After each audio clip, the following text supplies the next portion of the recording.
사무엘상 18장 1절부터 16절까지 말씀. 혹시 진정한 친구를 가지고 계십니까? 저도 제 삶에서 과연 진정한 친구가 있는가 생각을 해보니까 그래도 손에 꼽을 만큼 있는 것 같습니다. 그런데 우리가 나에게 진정한 친구가 있는가라는 이 질문을 우리에게 하기 이전에 내가 과연 다른 사람들에게, 어느 누군가에게 진정한 친구가 되어주고 있는가라는 질문을 우리는 먼저 해봐야 될 것 같습니다. 왜냐하면 나에게 진정한 친구가 있는가라는 질문은 내 중심적이지만 내가 다른 사람에게 진정한 친구가 되어주고 있는가라는 질문은 나 중심적인 질문이 아니기 때문입니다.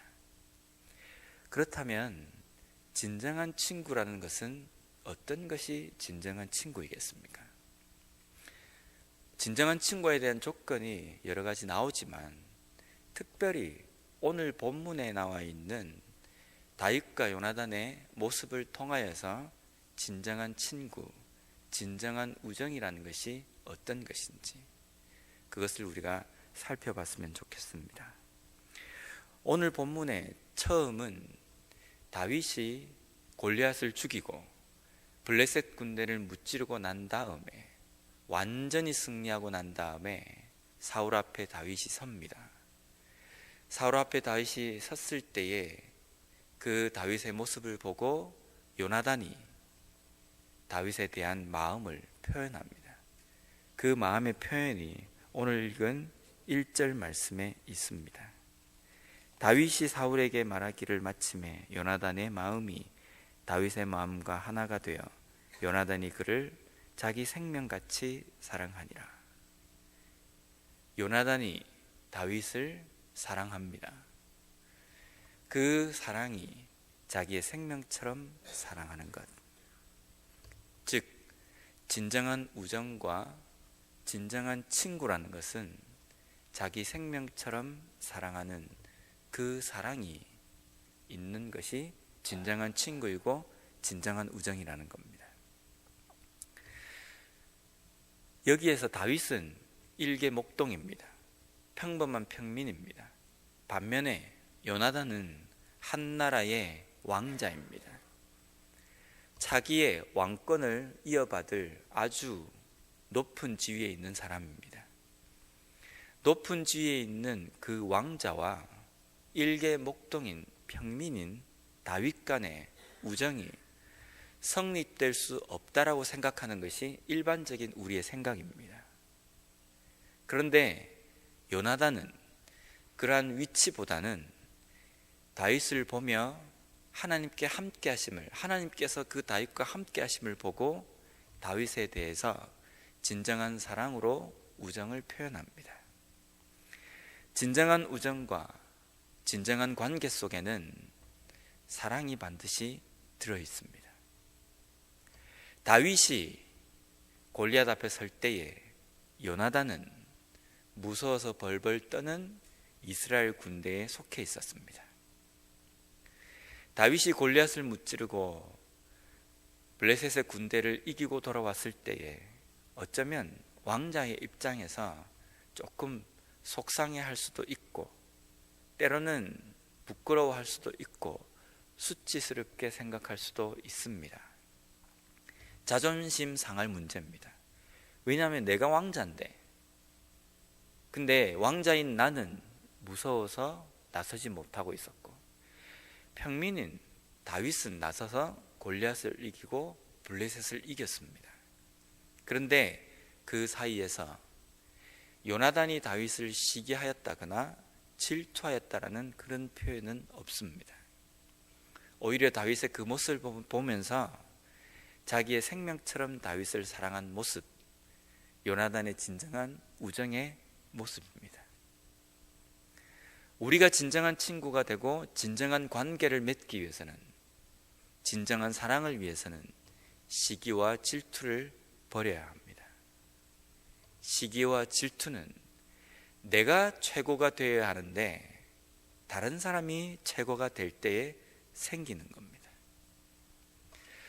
요나단과 다윗의 관계에 반대되어서 또 다른 관계가 오늘 본문에 기록되어 있습니다. 그것은 다윗과 사울의 관계입니다. 7절 말씀입니다. 여인들이 뛰놀며 노래하여 이르되 사울이 죽인 자는 천천히요 다윗은 만만이로다 한지라. 다윗이 전쟁에서 이기고 돌아옵니다.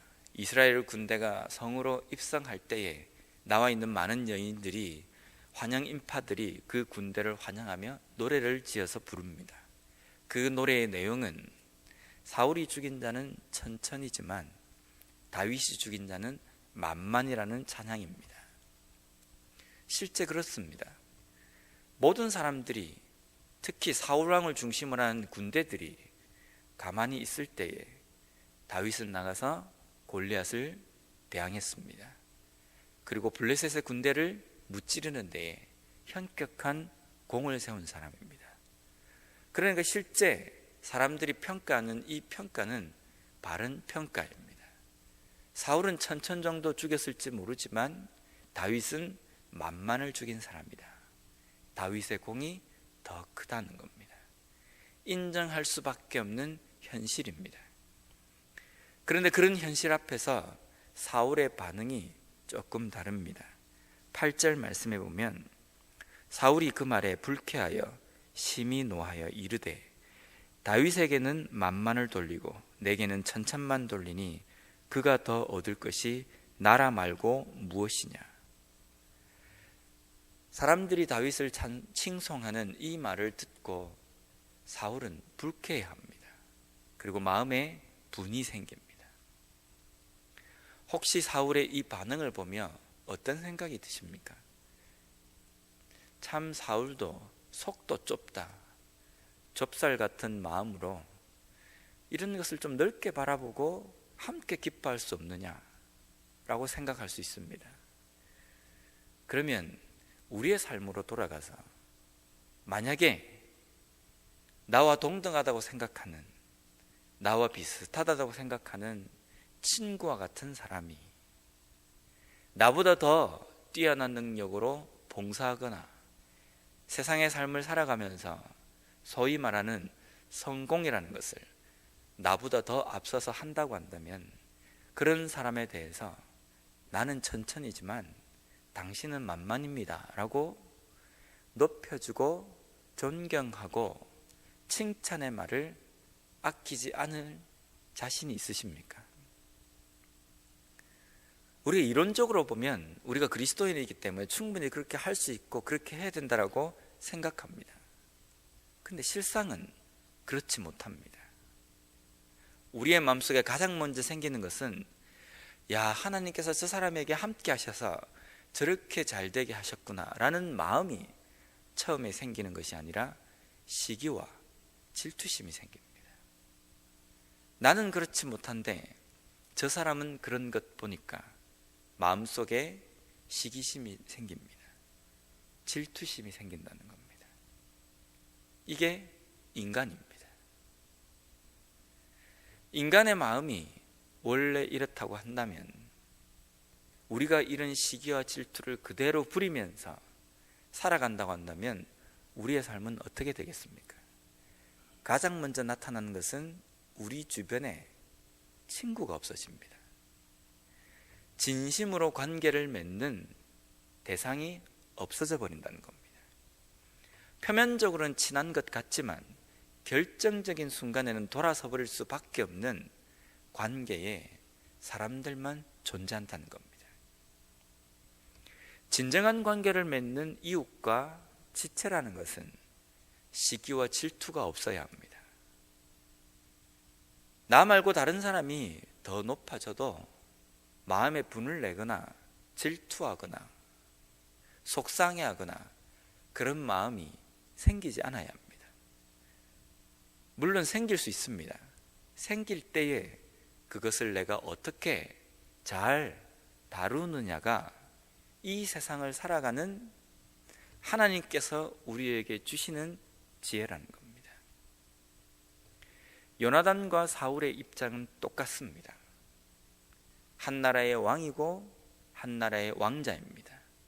자기의 대권을 이어받을 위치에 있는 요나단. 그런데 한 사람 다윗을 향한 마음은 다릅니다.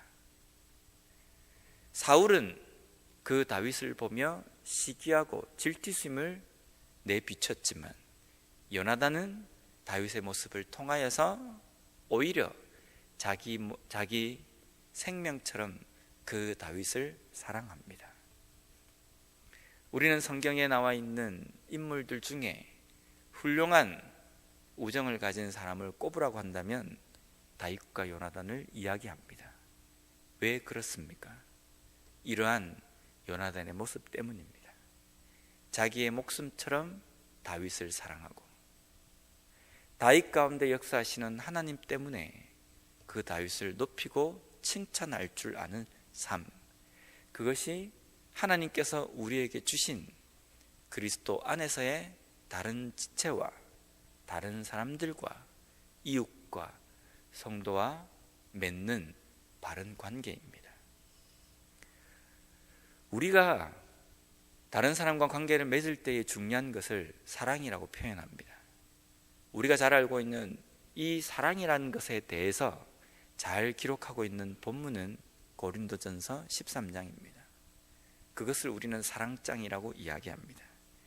특별히 고린도전서 13장 4절 말씀에 보면 사랑은 오래 참고 사랑은 온유하며 사랑은 시기하지 아니하며 사랑은 자랑하지 아니하고 교만하지 아니하며 라고 말씀하십니다. 여기에 사랑의 여러 가지 조건 중에 시기하지 아니하며 라고 기록되어 있습니다. 우리는 사랑이 그리스도인으로서의 삶을 살아갈 때 옵션이라고 생각하십니까? 필수라고 생각하십니까? 사랑은 해도 되고 안 해도 되고 많이 있으면 좋고 좀 덜 있어도 별 불편한 것 없고 괜찮고 라고 생각합니다.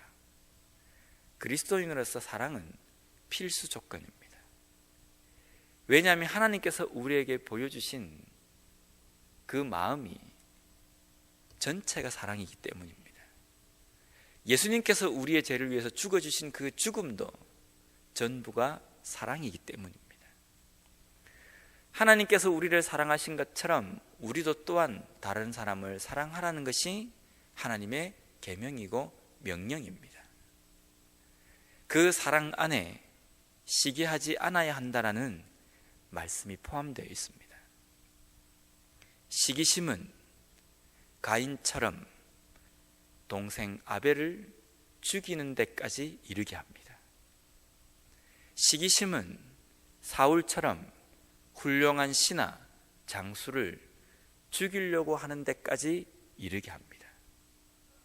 시기심은 하나님의 말씀을 제대로 깨닫지 못하도록 만드는 아주 놀라운 능력이 있습니다. 시기심은 사리 분별을 못하도록 우리의 생각을 마비시키는 놀라운 능력이 있습니다. 내 마음속에 시기심과 질투심이 있을 때에 내 삶 가운데 하나님께서 말씀하시는 여러 가지 말씀을 깨닫지 못하는 아주 둔한 마음으로 바뀌어버립니다. 우리의 마음 가운데 시기와 질투심을 버릴 때에, 그것을 온전히 제어할 때에 우리의 삶 속에 주시는 하나님의 말씀과 역사하심을 우리는 바로 볼 수 있습니다. 오늘 하루 우리는 많은 사람들과 관계를 맺습니다. 우리 주변에 하나님께서 주신 지체들이 있습니다. 그 지체들을 바라볼 때에 내가 다윗처럼 그 지체들을 바라볼 것인가, 아니면 요나단처럼 그 지체들을 바라볼 것인가, 선택의 기로에 우리는 서 있습니다. 어느 쪽으로 가길 원하십니까? 요나단 쪽으로 가길 원하신다고 한다면 우리의 마음 가운데 시기와 질투심이 없어야 합니다. 시기와 질투심이 없는 사랑으로 다른 사람을 대할 때에 우리는 요나단과 같은 하나님의 사람이 될 수 있고, 하나님께서 우리에게 주신 많은 지체들을 진정한 사랑으로서 대할 수 있다는 겁니다. 요나단과 같이 시기와 질투심이 없는 그러한 사랑으로 다른 지체들과 관계를 맺으며 온전한 하나님의 백성으로서 그리스도의 제자로서 오늘 이 하루의 삶을 살아가는 우리 모두가 되었으면 좋겠습니다.